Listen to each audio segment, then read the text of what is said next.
Dan alangkah mengkagetkan, ternyata sosok hacker yang selama ini selalu berhasil melumpuhkan sistem komputer di pangkalan militer itu adalah seorang anak perempuan yang sangat jenius.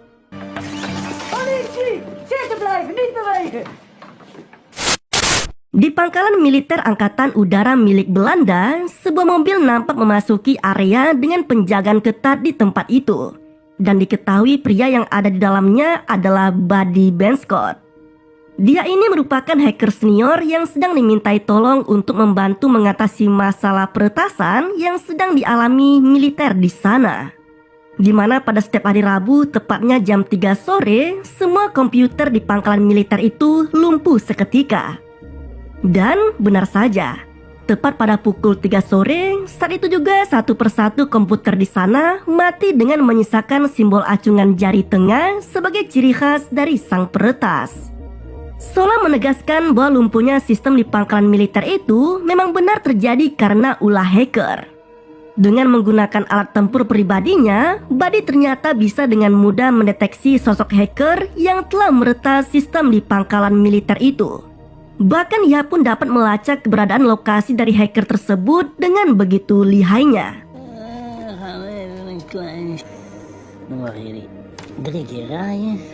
Tanpa membuang waktu, Buddy dan sejumlah anggota polisi pun lantas mendatangi tempat tersebut. Dan alangkah mengkagetkan, ternyata sosok hacker yang selama ini selalu berhasil melumpuhkan sistem komputer di pangkalan militer itu adalah seorang anak perempuan yang sangat jenius.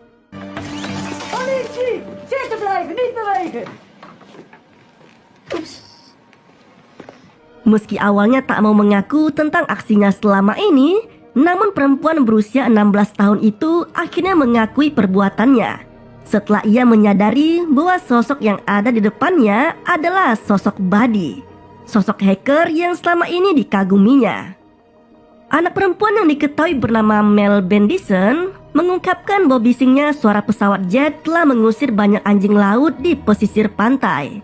Dan hal itulah yang menjadi satu-satunya alasan Mel melakukan aksi peretasannya. Mendengar pengakuan tersebut, Buddy pun seolah tak percaya jika anak berusia 16 tahun sudah bisa meretas sistem di pangkalan militer. Bahkan motif aksinya itu pun terbilang cukup unik dan tak pernah ia temukan sebelumnya. Percakapan di antara keduanya pun lalu berakhir dan mereka kini nampak mulai lebih akrab satu sama lain. Singkat cerita, 10 tahun pun berlalu dan kini Mel telah beranjak dewasa. Ia terlihat sedang mendatangi salah satu perusahaan bernama Retromax, perusahaan transportasi yang kini sedang mengembangkan proyek bus terbaru mereka. Menariknya, ia yang berprofesi sebagai ahli programmer kini ditugaskan untuk mengecek kesiapan dari sistem di bus itu. Sebuah bus dengan kendali otomatis yang rencananya akan segera dirilis oleh perusahaan tersebut.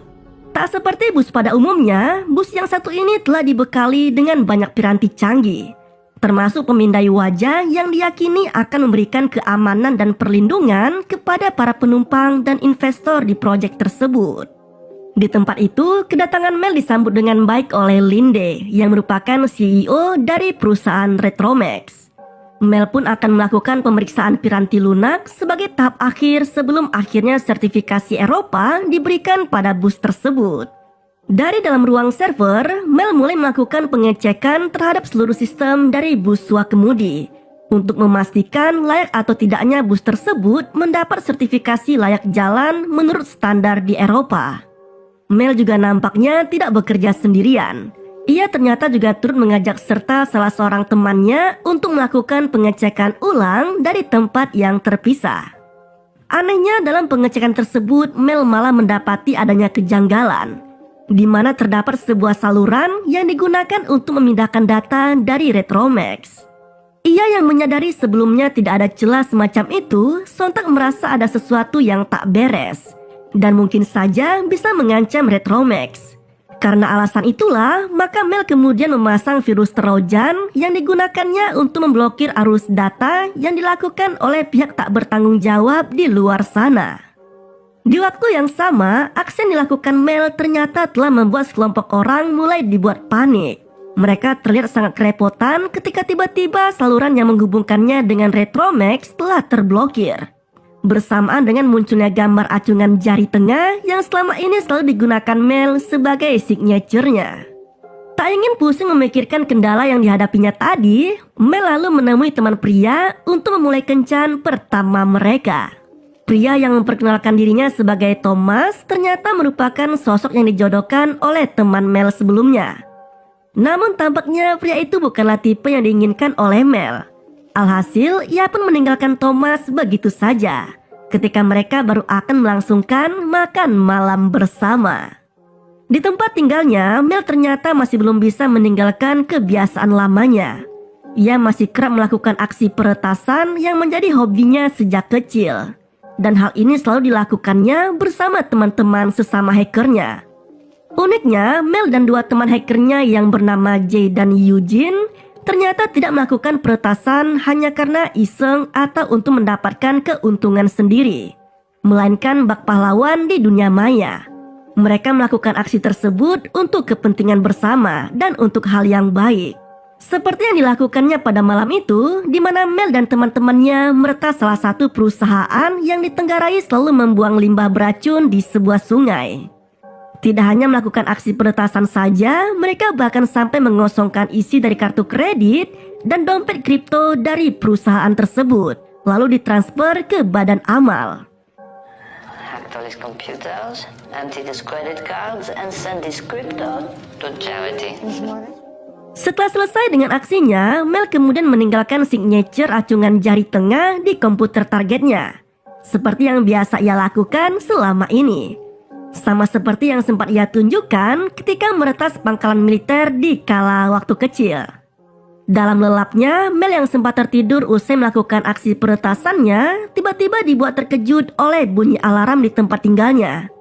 Secara mengejutkan, ia yang mencoba mengintip kondisi di pintu depan rumahnya ternyata mendapati dua sosok pria misterius yang tengah membobol paksa pintu tersebut.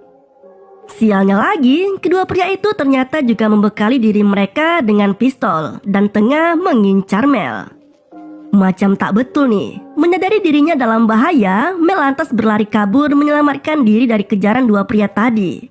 Namun Mel pada akhirnya bisa menghindar dari kedua pria tersebut. Di waktu yang bersamaan, sekelompok orang mendadak dibuat panik setelah sejumlah komputer mereka tiba-tiba saja tak bisa digunakan. Bersama dengan munculnya gambar acungan jari tengah yang seolah menjelaskan bahwa mereka adalah sekumpulan orang yang selama ini terus berusaha mencuri data dari Retromax. Pria yang menjadi pemimpin dari komplotan itu lantas menyuruh anak buahnya untuk kembali melakukan perburuan Mel dengan cara lain, yaitu dengan metode deepfake. Alhasil pemindaian wajah Mel pun dilakukan, dan mereka menggunakannya untuk manipulasi video penembakan hingga seolah-olah hacker wanita itulah yang menjadi pelaku dari penembakan tersebut. Merasa terancam, Mel lalu mendatangi kantor polisi berniat untuk menceritakan pengalaman buruknya di malam tadi. Ia pun disambut baik oleh seorang detektif bernama Dress. Namun sayangnya, aksi peretasan yang kerap dilakukan Mel selama ini jelas tak mungkin ia ceritakan begitu saja. Ia malah cenderung pasif dan terkesan enggan menceritakan secara gamblang tentang masalah yang ingin diadukannya. Sialnya, Mel malah mendapati dua pria yang sempat memburunya tadi sedang sama-sama mendatangi kantor polisi. Bahkan mereka terlihat sangat akrab dengan petugas di sana.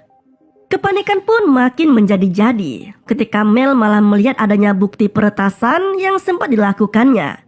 Sama seperti kertas-kertas yang sempat ia tempelkan di dinding rumahnya. Merasa dirinya terancam, Mel akhirnya menyelinap kabur keluar dari tempat tersebut. Dalam kondisi yang bingung dan tak memiliki tujuan, Mel lalu mendatangi Thomas dan mulai menghubungi Jay untuk menceritakan masalahnya. Namun ternyata hal itu tak bisa dilakukannya lama-lama, karena tiba-tiba saja dua pria misterius itu ternyata malah sudah berada di depan rumah Thomas. Keduanya bahkan tak ragu melepaskan tembakannya mengarah ke dalam rumah itu. Sontak Mel dan Thomas pun akhirnya memutuskan untuk kabur secepat mungkin. Tak berhenti sampai di situ, upaya kabur yang dilakukan Mel dan Thomas agaknya tidak akan mudah seperti yang mereka harapkan. Karena ternyata kini wajah Mel malah terpampang di banyak berita media dengan memuat video aksi penembakan yang dilakukannya. Namun Mel yang merasa tak pernah melakukan aksi penembakan itu sontak meyakini jika video tersebut hanyalah hasil editan semata yang dilakukan oleh sekelompok orang yang tengah memburunya dengan metode deepfake. Menyadari dirinya sedang menjadi incaran serius, Mel kembali menghubungi Jay dan Yu untuk membahas tentang aksinya ketika berada di Retromax. Mel meyakini jika sosok yang memburunya saat ini adalah komplotan yang menjadi pelaku pencurian data di Retromax tempo hari. Mereka agaknya tak terima dengan aksi pemblokiran yang dilakukan Mel dengan virus trojannya. Mendengar hal itu, Jay lalu menyarankan Mel agar meminta bantuan pada Buddy, hacker dengan level tingkat tinggi pada film ini. Di waktu yang sama, Dres bersama rekan polisinya kini terlihat mendatangi kantor Retromax untuk meminta keterangan dari Linde. Menariknya, gangguan yang sempat dialami Retromax saat pemeriksaan yang dilakukan Mel tempo hari ternyata hanya dianggap sebagai bug biasa. Dan hal itu telah disampaikan Linde pada perusahaan mitranya yang bernama Xiaoming. Perusahaan asal Tiongkok itulah yang selama ini berperan dalam mengendalikan sistem operasi dan perangkat lunak di Retromax. Kembali ke Mel, ia yang masih dilanda kekhawatiran akan nasibnya tiba-tiba saja mendapat telepon dari seseorang yang asing baginya. Pria yang memperkenalkan dirinya sebagai Rogers dengan terang-terangan meminta Mel untuk segera menyerahkan file enkripsi dari program Trojan yang sempat ditanamkannya di server Retromax. Ia juga menjanjikan akan segera menyelesaikan masalah video penembakan Mel apabila hacker wanita itu mau menyerahkan enkripsinya. Dari sinilah terungkap bahwa Roger merupakan pimpinan dari sindikat pencurian data yang sekaligus juga sosok yang telah menyuruh dua orang pria misterius untuk memburu Mel tempo hari. Roger juga sempat mengancam akan menghabisi Thomas hanya untuk membujuk Mel agar mau menyerahkan enkripsinya. Perdebatan antara Mel dan Thomas pun terjadi. Mereka saling beradu argumen dengan Thomas yang mengkhawatirkan akan keselamatan nyawanya. Dan terus saja memaksa Mel untuk segera menuruti permintaan si Rogers. Namun Mel jelas tak mau melakukannya, karena menurutnya sindikat seperti Rogers tidak menjamin akan memenuhi janjinya. Dan mungkin saja Mel ataupun Thomas akan tetap mereka habisi. Mel justru bersikeras untuk tidak menyerahkan enkripsinya, melainkan akan memanfaatkan enkripsi tersebut sebagai satu-satunya jaminan keselamatan mereka. Sementara itu, Dres kini mendapatkan temuan baru yang mengungkap bahwa ternyata korban aksi penembakan itu merupakan seorang tunawisma dan pecandu barang haram. Korban juga diketahui sempat beberapa kali tertangkap karena aksi pencurian. Mendapati fakta tersebut, detektif itu kini mencurigai adanya sosok di balik aksi pembunuhan tersebut, di mana sosok itulah yang sempat mendandani korban dengan setelan jas yang rapi dan membuatkan identitas baru seolah korban selama ini berprofesi sebagai hacker. Berbekal lokasi yang diberikan Jay, Mel dan Thomas pun akhirnya berhasil sampai di tempat tersebut. Mereka pun perlahan mulai bisa mengobrol dengan sangat hangat, termasuk membahas tentang masa lalu Mel. Hacker wanita itu menuturkan bahwa dulunya ia dan teman-teman lainnya selalu berseberangan dengan hacker jahat, atau istilah untuk hacker jahat adalah seorang cracker. Mereka bahkan seringkali melumpuhkan hacker jahat sasaran mereka untuk mengambil kembali uang yang sudah dicuri, lalu dikembalikan kepada pemiliknya. Aksi itu rupanya mereka lakukan semata sebagai upaya dalam menegakkan kebenaran. Bahkan tak jarang pula Mel dan teman-temannya melaporkan aksi peretasan para hacker jahat kepada polisi. Dan hacker baik melawan hacker jahat sudah lama terjadi pada masa lalu Mel. Namun kepercayaan Mel pada Buddy sirna seketika setelah ia mengetahui bahwa selama ini uang yang diyakininya telah dikembalikan pada para korban hacker jahat ternyata telah diambil sendiri oleh Buddy. Kekesalan Mel pun memuncak hingga akhirnya ia pun melaporkan Buddy dan membuatnya menjadi buronan Interpol. Nah, sejak saat itu juga ia tak pernah lagi bertemu dengan hacker tersebut. Tak lama berselang datanglah sebuah mobil yang ternyata itu adalah Buddy.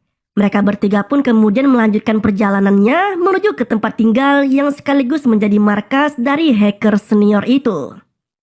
Setibanya di tempat tinggal Buddy, Mel langsung memperlihatkan sumber kode yang selama ini terus berusaha membobol sistem di Retromax. Ia bahkan menyebut bahwa kode itu sangatlah rapi dan sangat tersembunyi. sehingga membuatnya memutuskan untuk memblokirnya menggunakan sebuah virus Trojan. Melalui kecerdikan dan ketelitian Buddy, aksi upaya pencurian data yang terjadi pada Retromax akhirnya mulai terkuak.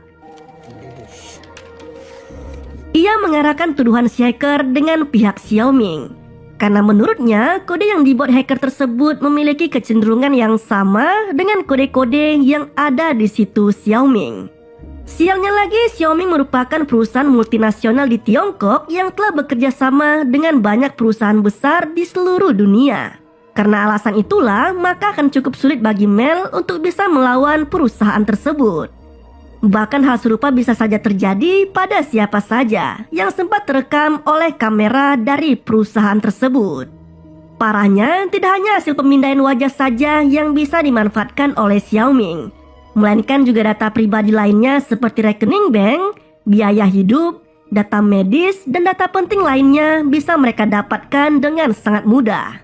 Mengetahui dirinya telah diperdaya oleh Xiaoming, Mel lantas menghubungi Dress dengan maksud mengadukan tentang masalahnya, termasuk dengan temuan baru mengenai aksi curang yang dilakukan oleh perusahaan tersebut. Namun tampaknya Dress tak begitu memahami apa yang sedang dibicarakan oleh Mel. Alhasil, dengan penuh kesal, hacker wanita itu lalu mengakhiri panggilan teleponnya. Anehnya, Dress yang ingin melacak lokasi panggilan tadi malah tak bisa menemukan keberadaan Mel. Justru komplotan Roger lah yang selama ini mengawasi gerak-gerik Mel malah bisa menemukan sumber sinyal dari ponsel tersebut yang sempat digunakan Mel sebelumnya. Keesokan harinya, Mel yang menyadari bahwa editan video aksi penembakan dibuat menggunakan hasil rekaman kamera bus, akhirnya memutuskan untuk kembali mendatangi perusahaan Retromax. Namun sempat terjadi drama di sini, di mana saat Mel ingin meninggalkan markas Buddy, tiba-tiba saja komplotan Rogers datang dan menjebol paksa pintu yang ada di sana. Naas bagi Buddy, ia yang awalnya ingin mengamankan lebih dulu data penting di komputernya, malah harus mendapat tembakan dari Rogers yang membuatnya matoi seketika. Sementara Mel dan Thomas yang kabur menggunakan mobil Buddy terpaksa harus terlibat aksi kejar-kejaran dengan komplotan Rogers. Beruntung bagi keduanya, kendaraan semi-truk yang digunakan Mel dan Thomas berhasil kabur melalui jalanan berlumpur di hutan itu. Sementara Rogers dan anak buahnya malah terhenti setelah mobil sedan mereka terjebak oleh kubangan lumpur. Di kantor Retromax, Linda yang tengah disibukkan dengan persiapan peluncuran bus SWA kemudinya tiba-tiba dihubungi oleh Sen, yaitu petinggi dari Xiaoming. Dari sinilah terungkap jelas bahwa selama ini Retromax hanyalah sekedar mitra dari perusahaan asal Tiongkok itu saja. Sedangkan Linde tak tahu menahu tentang masalah perangkat lunak yang ada di bus terbarunya. Namun karena kedatangan berulang kali polisi ke kantornya, maka Linde pun kesal dan mempertanyakan lagi terkait keamanan dari bus SWA kemudi di Retromax, termasuk dengan Mel yang diyakininya terlibat dalam masalah kali ini. Bukannya mendapat kejelasan dari Sen, Rogers yang tiba-tiba masuk dalam panggilan video itu seketika mengancam Linde untuk tetap melakukan pekerjaannya dengan meluncurkan bus Retromax di hari itu. Rogers bahkan mengancam keselamatan Linde jika tak mau bekerja sama dengan Xiaoming. Kembali ke Mel, ia yang masih tak percaya dengan kematian Buddy malah mendapati Thomas yang ternyata diam-diam telah menghubungi kepolisian. Sontak Mel pun marah dan pertengkaran di antara mereka pun terjadi. Hacker wanita yang kesal itu pun lalu memutuskan untuk pergi sendiri ke Retromax tanpa ingin melibatkan Thomas lagi dalam kasus kali ini. Sementara Thomas yang sendirian kini didatangi oleh sejumlah anggota polisi termasuk Dress. Nah, di kantor Retromax, kerumunan acara peluncuran bus SWA kemudi dimanfaatkan oleh Mel untuk menyelinap masuk dengan leluasa. Dan dia akan masuk ke ruang server. Sialnya, ia yang sedang mencari data rekaman wajahnya di server Retromax malah dikejutkan dengan kedatangan Rogers yang langsung menodongkan pistolnya ke arah Mel. Di bawah todongan pistol, Mel dipaksa untuk melepas trojan yang memblokir akses Xiaoming. Namun alih-alih menuruti permintaan tersebut, hacker wanita itu malah mengunci akses di server Retromax yang membuat Xiaoming tak akan bisa kembali masuk ke dalamnya. Mel yang mendapati Roger sedang lengah langsung memanfaatkannya untuk kabur menyelamatkan dirinya. Meski sempat terkejar dan terjadi baku hantam, namun pada akhirnya Mel berhasil diamankan oleh polisi yang telah tiba di Retromax. Sedangkan Rogers yang memilih kabur sempat menyambangi ruang server dan menembakkan pistolnya di ruangan tersebut.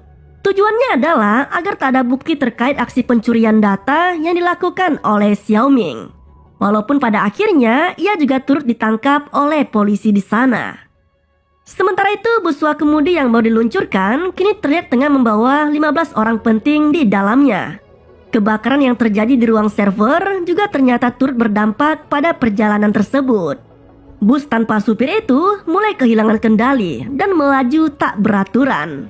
Sedangkan Mel yang mengetahui kondisi bus Wakemudi tengah mengalami gangguan, lalu meminta bantuan Jay dan Yu untuk mereta sistem kendali bus itu dan mengamankan semua penumpang di dalamnya. Namun upaya tersebut tak bisa dilakukan dengan mudah, sebab kerusakan server mengharuskan mereka untuk menempatkan transceiver ke dalam bus agar bisa mengaksesnya dari kejauhan. Beruntung bagi Mel, ia yang masih mencari cara untuk menempatkan alat tersebut tiba-tiba saja dihubungi oleh Thomas, yang kebetulan juga membawa transceiver di dalam mobil mendiang Buddy. Di sisi lain, jembatan yang juga menjadi alur perlintasan bus Wakemudi ternyata malah diretas oleh anak buah Rogers, yang membuat jembatan itu terangkat dan terbelah. Setelah mendapatkan arahan dari Mel, dengan penuh perjuangan Thomas yang berhasil masuk ke bus tersebut akhirnya bisa memasang transceiver tanpa kendala, yang kemudian bisa diakses oleh Mel. Beruntung bagi mereka semua, bus yang mulai memasuki jembatan yang mulai terangkat akhirnya bisa terhenti tepat di ujung dari patahan jembatan tersebut.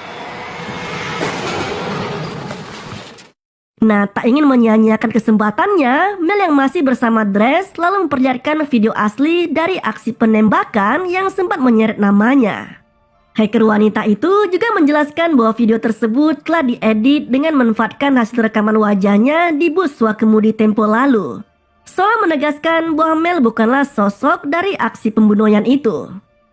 Uniknya, ketika Mel mulai beranjak meninggalkan Retromax dan menjumpai Rogers yang tengah ditangani oleh petugas medis, saat itu juga hacker perempuan tersebut mengacungkan jari tengahnya sebagai simbol keberhasilan sekaligus juga signature atas semua aksinya selama ini. Nah, singkat cerita, setelah melalui perjuangan yang melelahkan bersama Thomas, Mel kini nampak mulai dekat dan menjalin hubungan spesial dengan pria tersebut. Mereka yang sedang asik berada di sebuah tempat makan tiba-tiba mendapat kiriman video dari Buddy. Menariknya dalam video tersebut, Buddy menjelaskan bahwa ia telah mengantisipasi semua hal buruk yang mungkin saja bisa terjadi padanya, termasuk kematoyan. Maka dari itu, ia pun membuat video tersebut untuk dikirimkannya pada Mel suatu saat ketika ia telah tiada. Buddy juga mengungkapkan bahwa sebagian besar uang yang sempat diambilnya dalam aksi peretasan mereka ternyata telah ia gunakan untuk membangun jaringannya sendiri. Namun itu semua ia buat hanya untuk Mel seorang dan bisa digunakan oleh hacker wanita itu untuk tujuan apapun, termasuk untuk mengubah dunia. Mengetahui video tersebut, Mel seolah tercerahkan dan baru menyadari jika selama ini Buddy yang dianggapnya sebagai sosok pengkhianat ternyata malah telah merancang hal besar, dan itu untuk kepentingan mereka bersama. Di akhir film, nampak hubungan antara Mel dan Thomas yang kini semakin mesra. Keduanya terlihat sudah sama-sama memahami karakter masing-masing dan siap menerima apapun resiko dari kedekatannya itu. Menariknya, Thomas yang selama ini terlalu anti pada dunia maya, terlebih dengan aksi busuk para hacker, ternyata mulai mendukung profesi pasangannya itu. Bahkan ia sendiri seolah berjanji untuk ikut membantu dalam aksi Mel selanjutnya. Dan film ini pun berakhir dengan begitu santuy. Jika sobat suka dengan kisah-kisah seperti ini, jangan lupa untuk share video ini ya. Terima kasih telah menonton, sampai jumpa pada video selanjutnya.